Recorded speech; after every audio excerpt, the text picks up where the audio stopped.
қазақ эстрадасының жарық жұлдызы Айгүл Иманбаева өзін алаяқтық жасады деп айыптағандарды қалың көпшілікке жауап берді.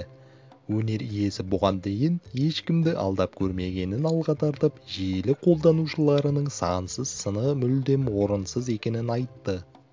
Айгүл Иманбаева Instagram желісінде азулы жазба жариялап, өзін ғаламтор кеңістігінде тоқтаусыз айыптай берудің орнына тиісті органға шағым түсіруге кеңес берді. Ол алаяқтыққа қатысы жоқ екенін жеткізіп, көпшіліктен негізсіз түрде кінәлауды тоқтатуды талап етті. Халық қашанда ұлы, халық ұлық, тобыр былық. Еш нәрсенің ақ-қарасын анық білмей ғайбат айтпаңыз.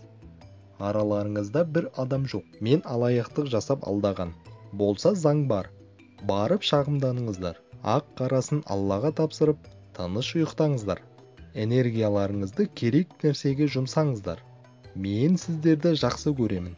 Оразаларыңыз қабыл болсын, деп жазды Айгүл Иманбаева.